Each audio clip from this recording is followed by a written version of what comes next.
Hey, it's Amber Albee Swenson. I'm a podcaster, writer, and blogger with Time of Grace. I hope you enjoyed this special episode of Pastor Mike answering tough and real questions from listeners just like you.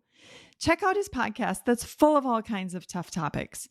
Just search Taboo Questions with Pastor Mike wherever you listen to podcasts. Now, back to your episode. Someone recently asked, Pastor Mike, I have a friend who doesn't want to have kids because it feels wrong to bring them into this evil, broken world. What should I say? Oh, yeah. What would you say?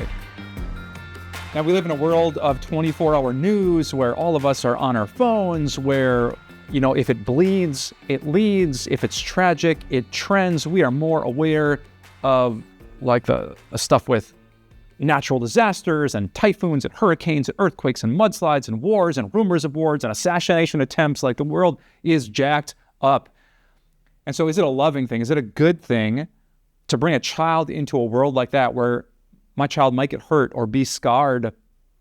What do we do? I've heard that line of reasoning before by people who aren't sure if they want to be parents. I bet you have too. Maybe you personally thought it. Maybe it's the reason you don't have a little kid by your side in this very moment. But I can say this with all confidence. The Bible don't say that.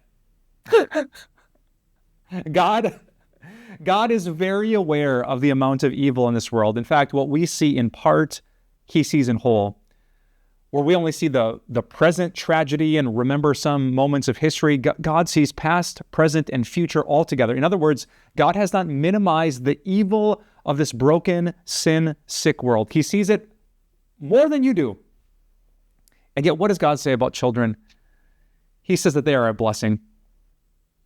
I can't find a single passage in the Bible that would caution us don't bring a kid into this world, or you don't want to do that. No, never. No, never. Instead, in Psalm 127, a psalm of Solomon, it says this: children are a heritage from the Lord, offspring a reward from God. Like arrows in the hands of a warrior are children born in one's youth. Blessed is the man whose quiver is full of them.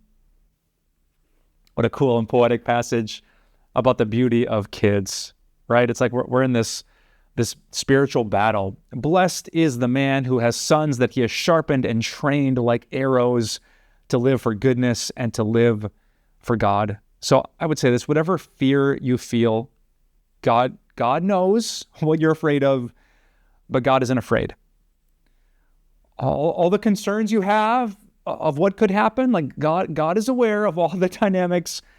Again, instead of holding you back, he lifts up the beautiful blessing of children. In fact, we might say this, that for Christian people who are ready to raise up their children to know Jesus, what our broken world needs more than anything is more Christian kids.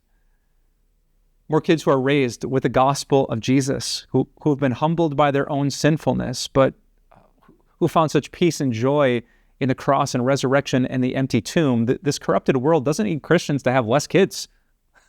I'm not saying you have to have a quiver full. You don't have to have a dozen sons.